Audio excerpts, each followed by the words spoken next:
Alright, hello everyone and welcome back to another round of Way of the Hunter, Tekerman Plains. We are going to jump back into the story mode because we still have some missions left over. And in particular we have to find a 5-star Warthog and a 4-star Gemsbok. Now last week we actually did a census on our Warthogs. And this week we are going to have a bit of an advantage when it comes to doing a census. So, as you guys might notice, right away we have something new. We have this red blood thing on the top. And that is a blood trail origin marker because we just got an update. Hello Tybor, how's it going? Still busy with PoE or finally done with that? So as you can see, we have this blood trail of origin, which actually tells us which animal we shot. And it's an indicator that we didn't claim this animal yet. How did I know? Well, I figured. Last time you've been busy, the time before you've been busy. It seems that PoE has claimed your life. So yeah, this is something that got introduced, which is super helpful. It basically puts a marker down on the spot where the animal stood when you shot it. So you don't have to worry about remembering to put a marker of your own. And then the marker will automatically disappear if you claim the animal. Now this, if I remember correctly, was a small amount of blood.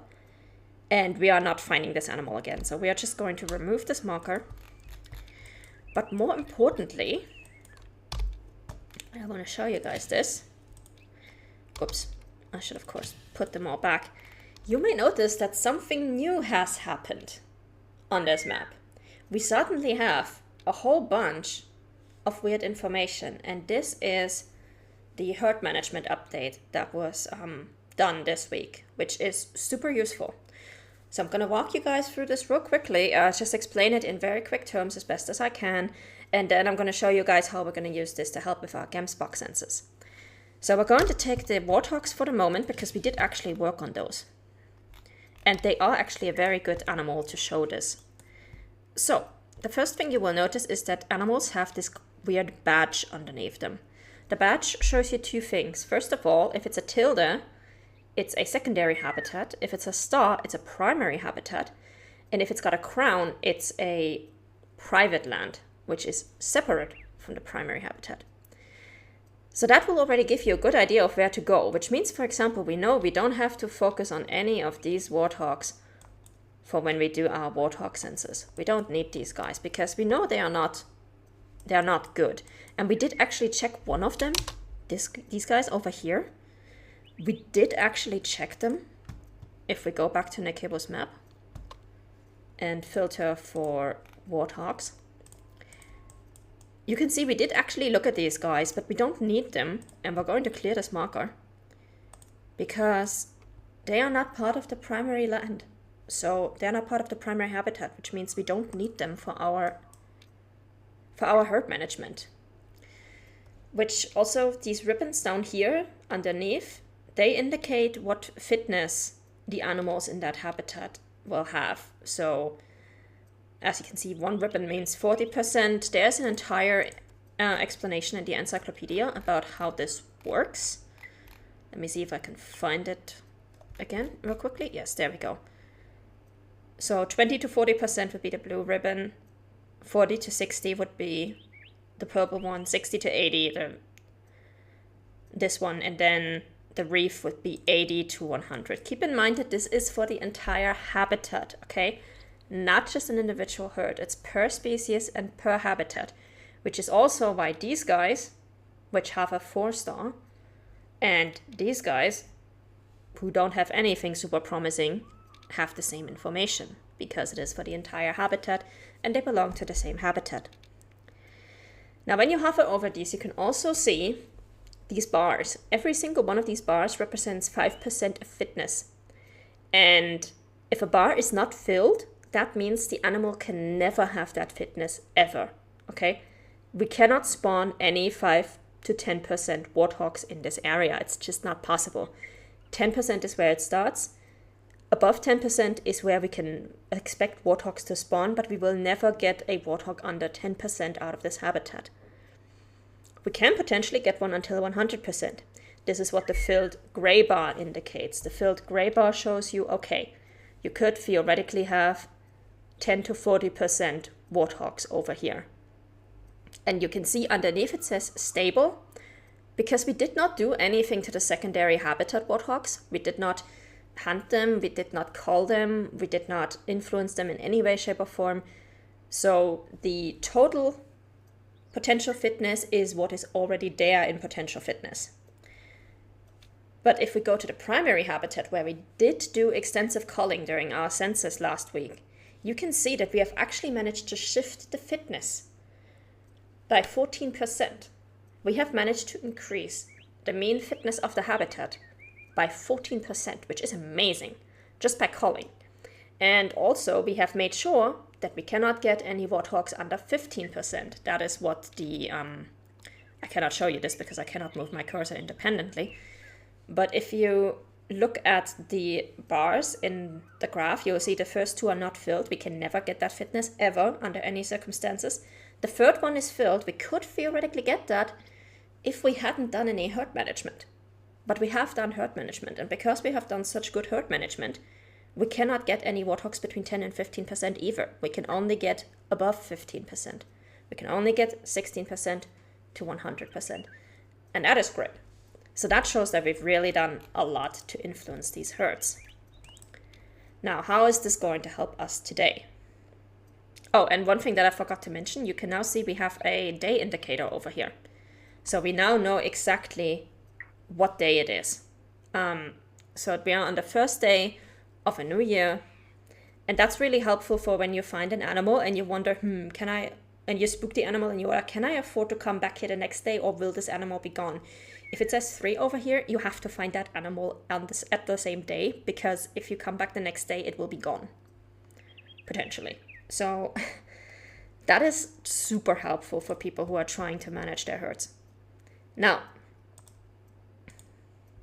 we are going to have a look at our maps, specifically our entire animal map. I think there were some animals that we didn't check in on yet. We did check on, but this is day 19. Which day are we on? We're on day number 19, okay. So we did check on these guys on day number 19. This is bullshit. They had a 4-star mature, not a 4-star young. And I think my browser just killed itself. Or at least my toolbox just killed itself.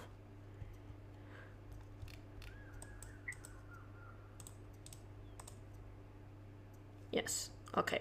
Done. So we have these guys. Then we have this stupid goose here that is just completely out of the way. 16. So we did not actually check these guys yet. They should be up there, probably. So we're gonna have to look at these guys, because we still haven't done them. Let me get the goose back on the map. That would be these guys. And you can see these guys. Oh, these two actually not have a... Oh, nice. So this is something interesting that can happen, and this is why this map update is so important. Sometimes you will see animals that are very close to one another geographically, but that do not belong to the same habitat. These guys, as you can see, have a star, which means they are primary habitat. But these guys have a crown, which means they are private land. So these guys do not influence these guys, and vice versa. But these two belong to the same group, basically, the same habitat. And they can never be under 50%, so that's some badass geese.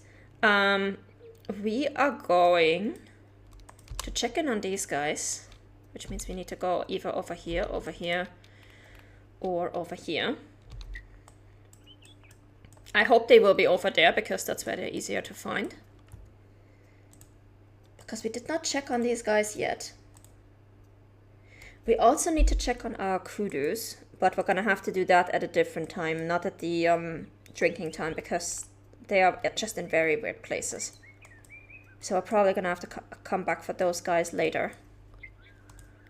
And I remember that from last week. We tried to find the kudos and then got confused about which herd it was. So we're gonna have to check these guys later. But the gemsbok, the Egyptian geese, we can check right now. This guy we have to check on day 25.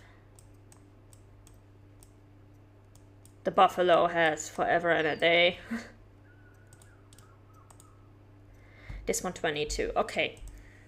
So what we're going to do is we're going to go up here, try to see if we can find that goose over here that had such a wonderful 4-star in there. See if he made it to 5 stars.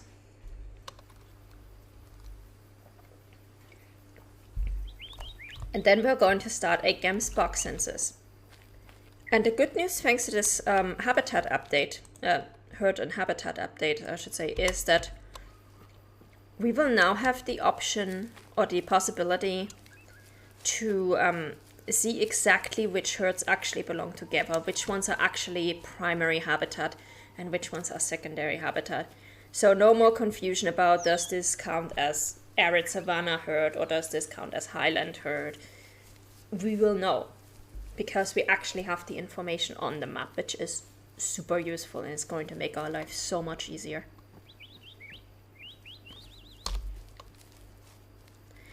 So yeah, that's the main thing that got added in the update. And I should mention, I want to be clear about this.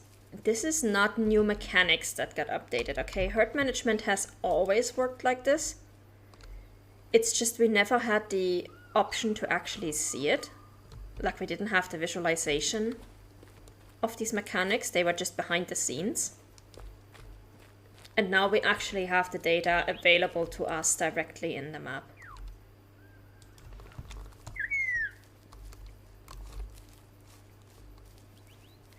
So let's go check on our Egyptian goose.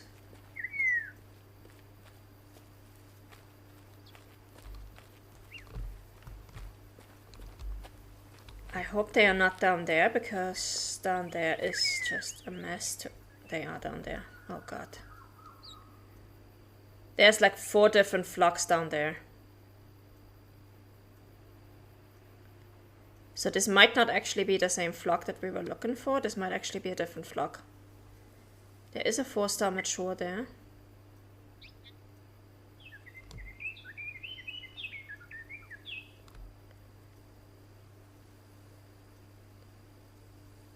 The question is this the flock that we are looking for, or is it the other flock?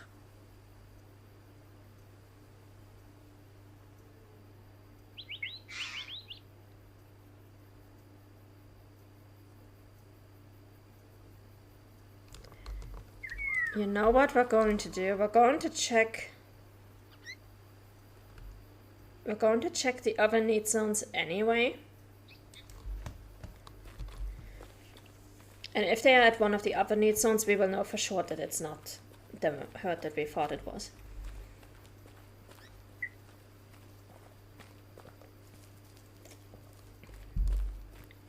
Because unfortunately that little area down there by the shore has like 3 different flocks resting there, so kind of hard to tell which one it is.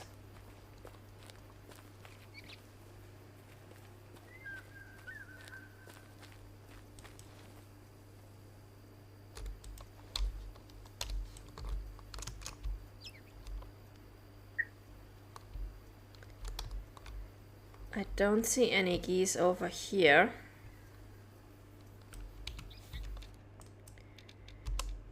So let's go down there.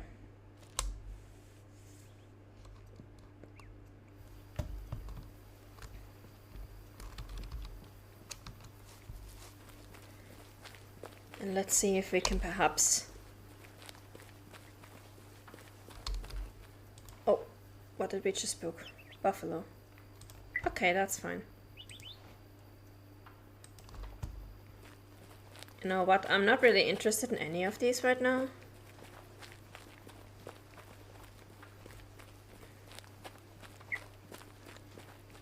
I'm just interested in the geese.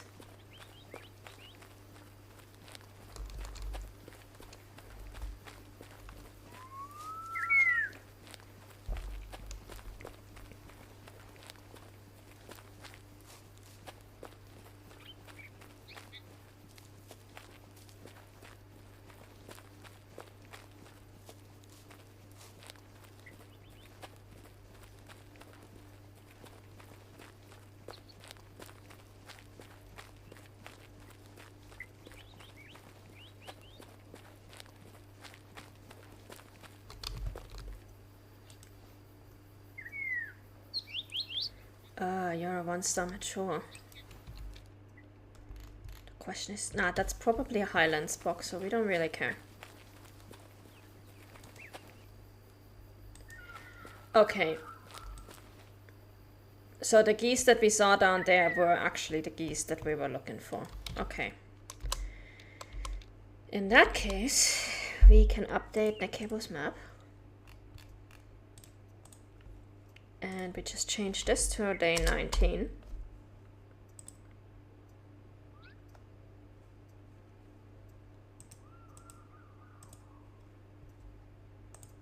And for some reason, closing windows doesn't work very well this time in this map, which is weird. I wonder if that has something to do with the last Firefox update. Because that is not normal. Okay. Anyway. Let's start our Gemsbok census. Because we do need to find a 4-star. We are looking for Gemsbok who are in primary habitat. So as you can see, this guy is secondary. We don't care. These guys are all primary, so that's good. These guys, even though the icon is in the Highlands, are still part of primary. These guys are all secondary. Primaries, primaries, primaries, primaries. This is secondary again. Okay. Gemsbok, where are you? Here they are. Drink at 9, sleep at 13. Okay, and then eat at 17. That's fine. 20 years. So they have a long time to go before they get mature. And arid savanna and desert is their habitat. Okay, so we're still going to use Nekebu's map to actually mark the information for the specific animals and mark where we find them and such. But we are basically just going to look at the icon and then decide whether we actually need that herd. So these guys, let me see if I actually miss anything from Nekebu's map. There should be another Gemsbok down here.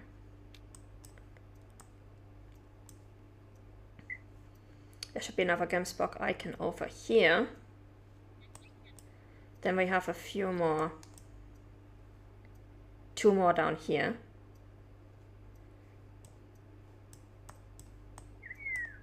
One up here.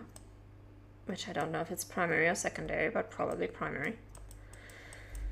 And the wind is going east, but will be going south soon. So we're gonna start with those herds here in the very south.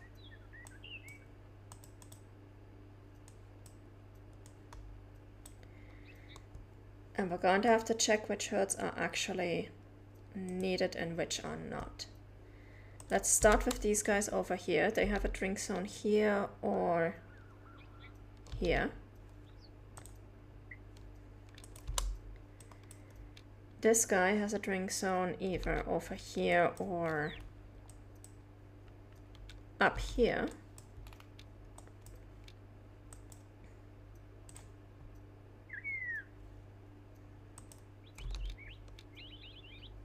There is a herd we're missing which has a drink zone here and a drink zone here. Oh no, wait, that is that herd. Okay, then we're missing another one. We're missing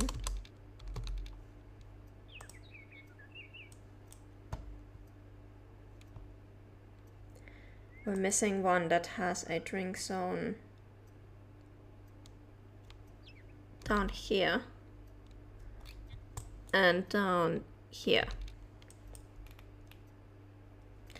These guys are secondary, we don't need to worry about these.